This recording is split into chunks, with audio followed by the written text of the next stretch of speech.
Well, hello, everybody, and welcome back to the Realm of Unknown, your paranormal podcast that we talk about all sorts of spooky, creepy stuff from all over the world.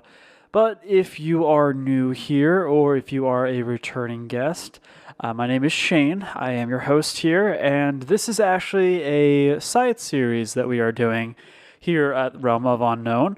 This is the second episode of the mix. The first one was last week, and today's the second. Essentially, what it is, if you have been following along with the show, it's a trend of mine to do stories that are either based in or associated with the state of Pennsylvania, which is the state that I call home, the state that I grew up in. It is the area that I am most familiar with, and it is an area that has a lot of creepy stories to it. It has a lot of history to it, and it has a lot of just bizarreness. PA is weird, wonky, and messed up in a lot of ways, and I just want to cover some of the stories that makes PA so bizarre overall. And we used to do a lot of discussion episodes in relation to that stuff here on the main feed of the show, which is typically our weekend uploads.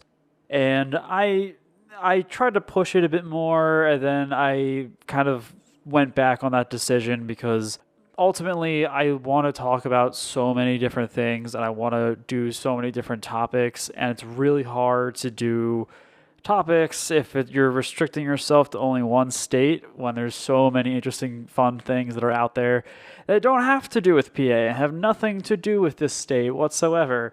So I took the summer to kind of figure out and formulate things, and this is how we came about having the new sub-series of the Keystone Curiosities here at Realm of Unknown. And if you're not familiar with state abbreviated titles or whatever the moniker is, I guess, of states in the United States. Each one has a name to it. New Jersey is the Garden State. I don't know all the others by heart. But they do have names to them, and if you live in the state, you typically know your state's moniker. And PA's is Keystone, the Keystone State. And don't ask me what it means. I don't know what that means. And I don't really know if everyone knows what that means. But it is what it is. And so this is the Keystone Curiosity Series. And today we are going to be delving into a story that I'm sure you probably have heard of if you have listened to paranormal stories. It is definitely one that people up here in the East Coast most likely have mentioned on their show. And this is the Twin Tunnels of Downingtown, which, if you are not familiar with Downingtown and the area in which I am referring to, Downingtown, PA is a borough. I always want to say borough. It's a borough in Chester County, which is here in PA, not too far from Philadelphia. If you can kind of envision, if you've been to the Philadelphia area of PA, it's around 30 miles to the west of Philly. It's out in the western suburbs, it's out in Chester County. It's just a typical like suburban-ish type location in PA.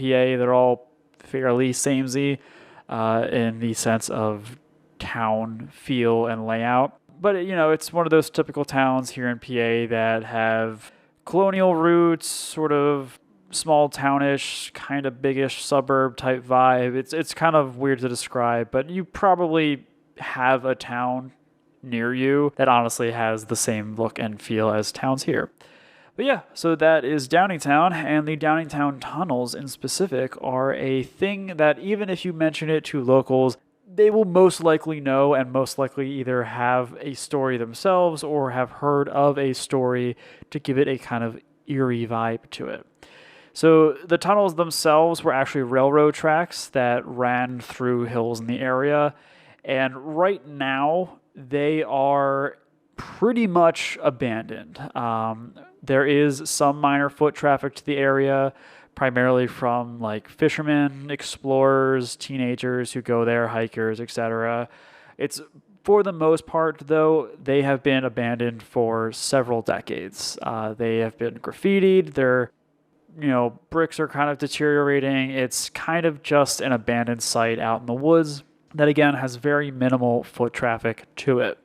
And part of the reason as to why the abandoned tunnels are so creepy and why there is so much legend surrounding them, we will talk about some of the real life occurrences, but just for the aesthetic feel of it.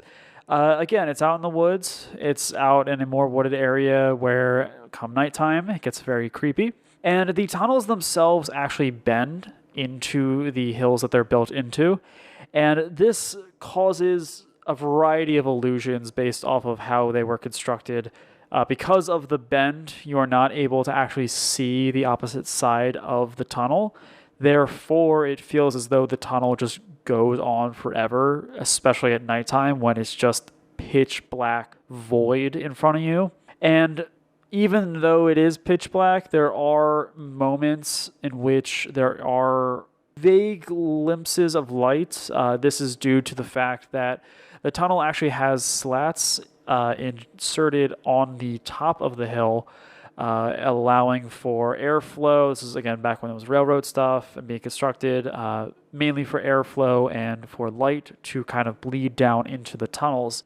However, it also causes the illusion that when the light kind of splits the darkness, it makes it feel as though there are two paths ahead of you, even though you're just heading down the main tunnel.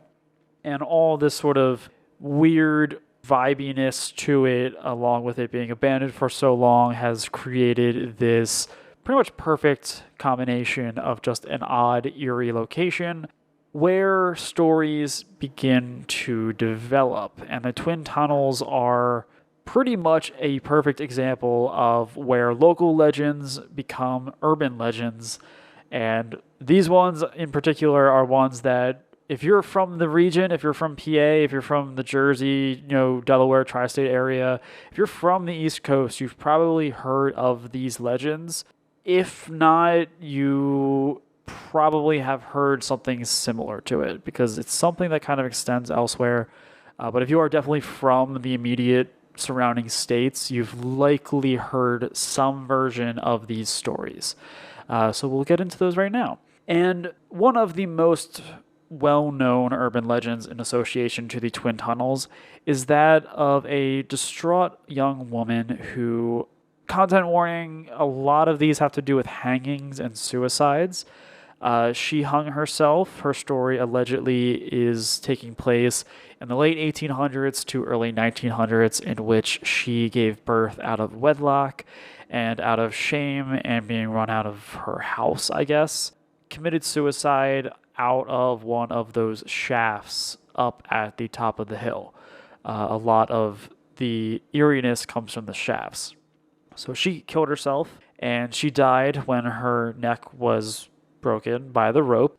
And when she killed herself, she was also holding her newborn infant, which unfortunately, upon her death, fell down to their death into the tunnels.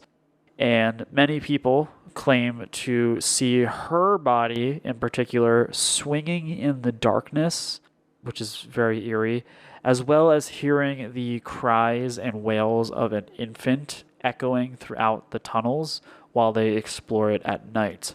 There is another story of a man who hanged himself within the shafts, and in particular with him, which I think is really disturbing, you hear his death rattle echoing through the tunnels. And if you're not familiar with what a death rattle is, skip like a few seconds and keep that innocence. But a death rattle is essentially the last noises and groans that leave the body at the moment of death. So it's essentially, I believe it has something to do with like gases or like muscles relaxing, and your body is literally just like giving up, like it's dead. It's a rather disturbing phenomenon. But moving on, there is also another infamous spirit.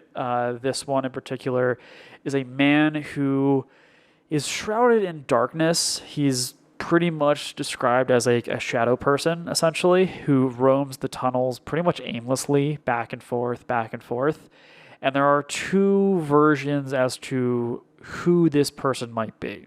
The first is that he is an Irish railroad worker during the time in which the railroads were being constructed through the tunnels. There was a group of Irish workers who unfortunately died when their portion of the tunnel collapsed in on them. So this individual is believed to have been one of those victims.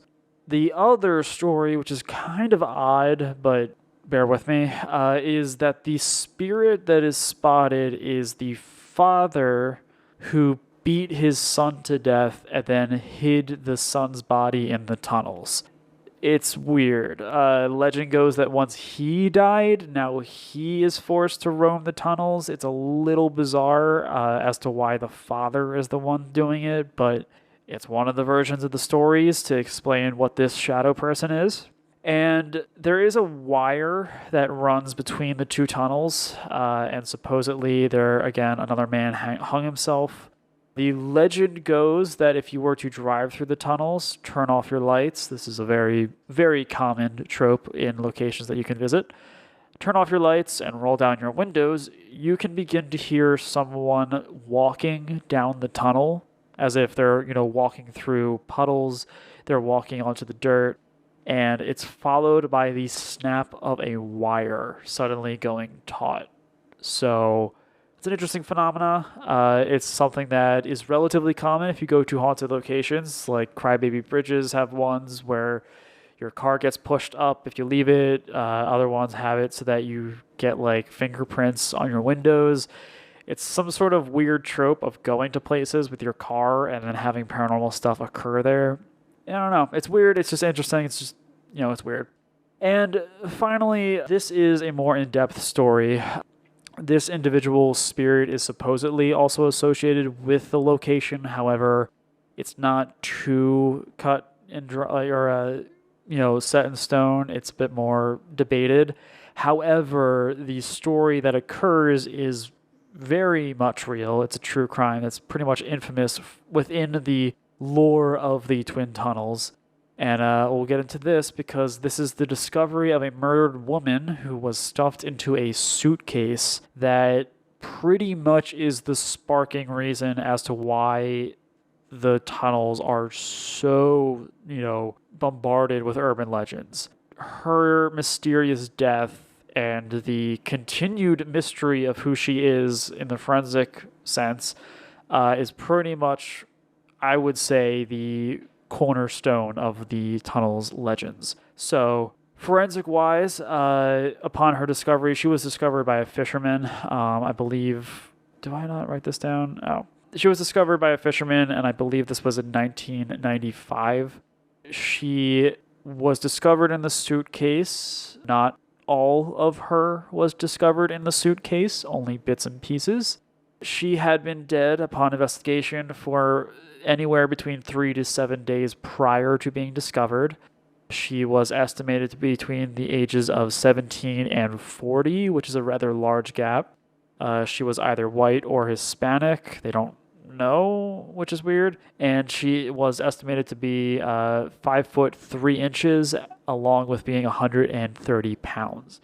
There was no sign of sexual assault on her body, and her legs had appeared to be severed after she was killed. They discovered her torso up in the suitcase. And her death seemed to have taken place elsewhere near the creek, the Brandywine Creek that runs not too far from the tunnels, and also again where the suitcase was discovered by a fisherman. She had no tattoos or visible scars, so no identificative markers on her body. She had no identification, such as a driver's license or ID, with her as well. And her fingerprints did not match any found in the database around the country at that time and for a while. The summer heat and the water of the creek did escalate the decomposition process, and it made her even harder to identify because of that. And there were no leads to go off of. This was just a really sudden, out-of-the-blue type thing that, again, is still a mystery. But that does not mean that, stuff did not come of this. The story does continue 7 months after the fisherman discovered the body. Another piece of the puzzle did come out, and this was in January of 1996. A jogger in the area had come across the victim's severed legs about 50 miles away from Brandywine Creek. Again, keep in mind that this area is 30 miles away from Philly, so that's still roughly like an hour drive. So the legs were almost like an hour and a half away elsewhere in the woods. Similar to the head and the torso, they had been wrapped in garbage bags, and also another trash bag nearby contained the woman's or girl's clothing. Medical examiners were not able to match the legs, however, to the torso with DNA. Due to, again, the decomposition, this was 7 months later, but the severed right leg bone did fit into the hip joint of the torso. So they did identify them as coming from the same Jane Doe. The press at the time dubbed her the Suitcase Jane Doe, and the suitcase moniker is actually something very deeply tied to the area of the Twin Tunnels, because there was a very infamous graffiti there of a suitcase with an arm coming out of it and the cartoon words "help me" with an air bubble out of the suitcase. So the mystery has pretty much from that point onwards been a point of contention and frustration and disappointment for law enforcement who are involved. They still don't fully know what is going on with this person. In 1997, they commissioned Frank Bender, a forensic sculptor in Philadelphia, to create a clay reconstruction of the woman's face, so we do have that bust. In his most famous creation was John Litz, who was murdered by his family. If you know of that case, I don't know if you know him. It was aired on America's Most Wanted, so perhaps you know him that way. But they did that. They also commissioned an image of the suitcase Jane Doe, and police hoped that this would spark the public's interest in the case. Again, this was 2 years after she was discovered. And while the police did receive a lot of calls over the time, due to the publication of the Bender photograph of the bust, none of them led anywhere promising, unfortunately. And over the past 23 years, at least as of when this information I was gathering came from, because there isn't really too much more new stuff, but this would be the 25th or 6th anniversary, I believe, of her discovery. The police have appealed to the public repeatedly since that time for information. The case, again, was featured on America's Most Wanted twice. Investigators say that all the tips and all the follow-ups they got unfortunately never led to any solid leads.